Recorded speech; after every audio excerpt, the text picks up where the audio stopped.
Assalamualaikum warahmatullahi wabarakatuh. Waalaikumsalam warahmatullahi wabarakatuh. Selamat pagi semuanya. Pagi, Bu. Apa kabar kalian hari ini? Alhamdulillah baik. Alhamdulillah. Baik, sebelum kita mulai pembelajaran hari ini, silahkan dirapikan pakaiannya, luruskan bangku dan mejanya, serta lihat di kolong meja dan bangkunya. Apabila masih ada sampah, silahkan dibuang terlebih dahulu. Apakah sudah siap belajar untuk hari ini? Siap, Bu. Baik, minggu lalu kita sudah belajar tentang mengimani hari akhir. Sekarang kita akan melanjutkan dengan materi baru, yaitu mengimani qada dan qadar. Qada merupakan hukum atau keputusan, sedangkan qadar artinya mengatur atau menentukan sesuatu menurut batas-batasannya. Jadi, beriman kepada qada dan qadar berarti percaya dan yakin sepenuh hati bahwa Allah Subhanahu wa Ta'ala mempunyai kehendak, ketetapan, keputusan atas semua makhluknya, termasuk segala sesuatu yang meliputi semua kejadian yang menimpa makhluknya. Qada dan qadar bisa juga disebut dengan takdir. Takdir dibagi menjadi dua, yaitu takdir mutlak dan takdir mubram. Pertama, takdir mutlak. Takdir mutlak adalah takdir yang masih bisa dirubah. Misalnya, seseorang ingin kaya dan ingin pintar. Berarti, orang tersebut harus melalui proses untuk mencapai tujuan yang diinginkannya.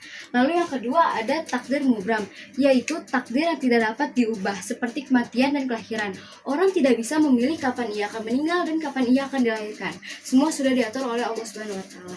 Seperti dalil yang ada di sini yang berbunyi wallazi qadarul fahada, yang artinya dan yang menentukan kadarnya masing-masing dan memberi petunjuk. Lalu ada tanda-tanda orang yang beriman kepada qada dan qadar, yaitu yang pertama melatih diri untuk selalu bersyukur, yang kedua mendekatkan diri kepada Allah, yang ketiga melatih orang untuk bersikap sabar, yang keempat melatih orang untuk berusaha dan tidak cepat putus asa, yang kelima menenangkan jiwa, dan yang keenam agar orang membiasakan diri untuk bertawakal. Selanjutnya, fungsi beriman kepada qada dan qadar. Yang pertama, mendekatkan diri kepada Allah. Yang kedua, mengajarkan manusia untuk senantiasa berikhtiar. Dan yang terakhir yaitu mengajarkan manusia untuk tidak bersikap sombong. Sampai sini ada yang ingin bertanya? Sudah paham, Bu. Baik, kalau semua sudah paham, Ibu akan menampilkan sebuah video. Silahkan disimak dengan baik-baik ya.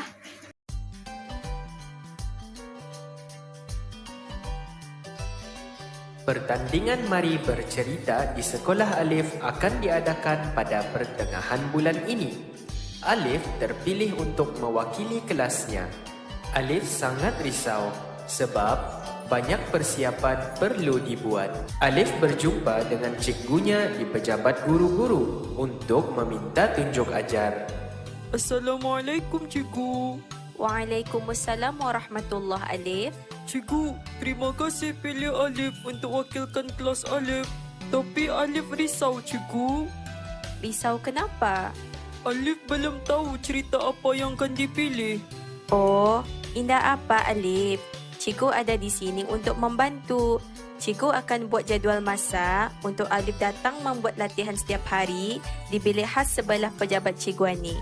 Baiklah, cikgu. Esok Alif mau ke perpustakaan untuk mencari cerita yang sesuai untuk pertandingan nanti.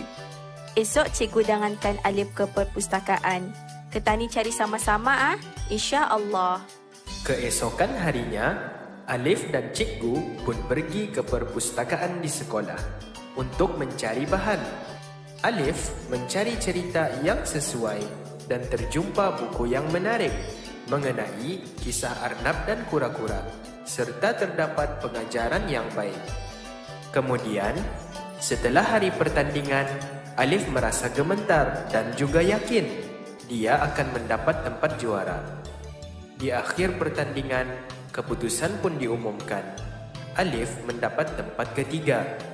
Alif merasa sangat sedih dan hampa. Alif, syukurlah Alif dapat tempat ketiga. Alhamdulillah, sudah rezeki daripada Allah Subhanahu wa Ta'ala. Inilah artinya Alif kena redha dengan qada dan qadar Allah Subhanahu wa Ta'ala. Apa maksud redha dengan qada dan qadar, cikgu?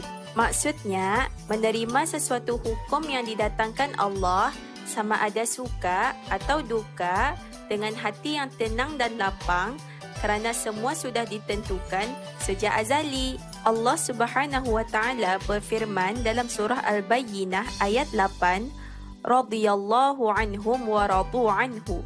Bermaksud Allah redha terhadap mereka dan mereka pula redha terhadapnya. Alif kena sabar dan redha dengan ketentuan Allah Subhanahu wa taala.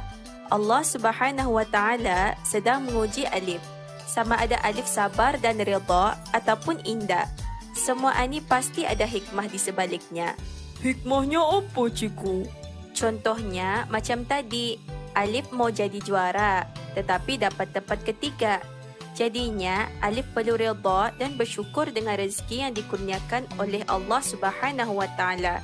Kerana ada hikmahnya, Allah Subhanahu wa taala akan memberi pahala dan balasan baik. Allah Subhanahu wa taala berfirman dalam surah Luqman ayat 31, Inna fi dzalika laayatin likulli sabbarin syakur.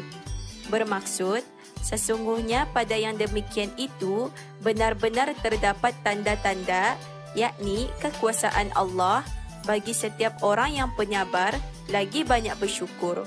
Dan dalam surah Ali Imran ayat 145, wasanajzis syakirin. Bermaksud, dan kami akan mengurniakan ganjaran pahala kepada orang-orang yang bersyukur. Subhanallah. Apa pula yang akan terjadi kepada orang yang indah redha dengan qada dan qadar Allah Subhanahu wa taala, cikgu?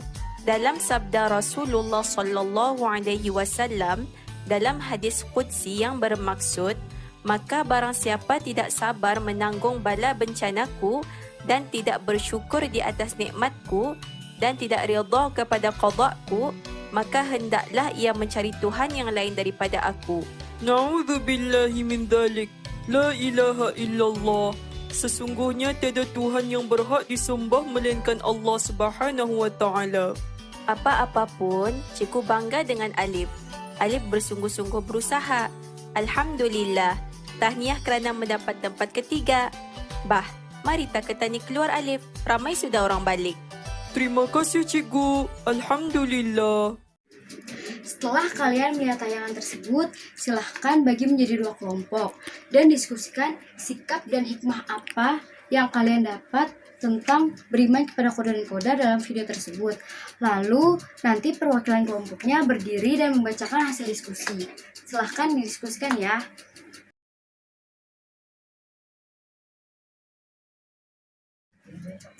Sekarang untuk perwakilan kelompok silahkan bacakan hasil diskusinya yang dimulai dari kelompok 1 dan dilanjutkan dengan kelompok 2. Assalamualaikum warahmatullahi wabarakatuh. Saya perwakilan dari kelompok 1 ingin membacakan hasil diskusi tentang sikap dan hikmah apa yang bisa diambil dari video yang sudah dilihat tadi. Hikmah iman kepada qada dan qadar. 1. Melatih diri untuk lebih bersyukur kepada Allah Subhanahu wa taala. 2. Mendekatkan diri kepada Allah Subhanahu wa taala. 3. Melatih seseorang menjadi orang yang giat berusaha dan tidak cepat putus asa. Terima kasih. Assalamualaikum warahmatullahi wabarakatuh. Saya perwakilan dari kelompok 2 ingin membacakan hasil diskusi tentang sikap dan hikmah apa yang bisa diambil dari video yang sudah dilihat tadi. Yang pertama itu menghindarkan diri dari sifat sombong. Yang kedua menenangkan jiwa. Dan yang ketiga membiasakan diri untuk bersabar dan bertawakal kepada Allah. Terima kasih. Terima kasih kepada kelompok 1 dan kelompok 2 yang sudah membacakan hasil diskusinya. Jawabannya sudah sangat bagus. Semoga setelah mempelajari materi ini, kita dapat menerapkan fungsi dan hikmah dari beriman kepada qada dan qadar. Jangan lupa selalu menerapkan apa yang sudah kita pelajari. Karena apabila kita sudah mempelajari tapi tidak kita terapkan, maka semuanya akan sia-sia. Baik, kita akhiri pembelajaran hari ini dengan melafazkan hamdalah. Alhamdulillah. Alamin. Terima kasih atas perhatiannya. Sampai bertemu minggu depan.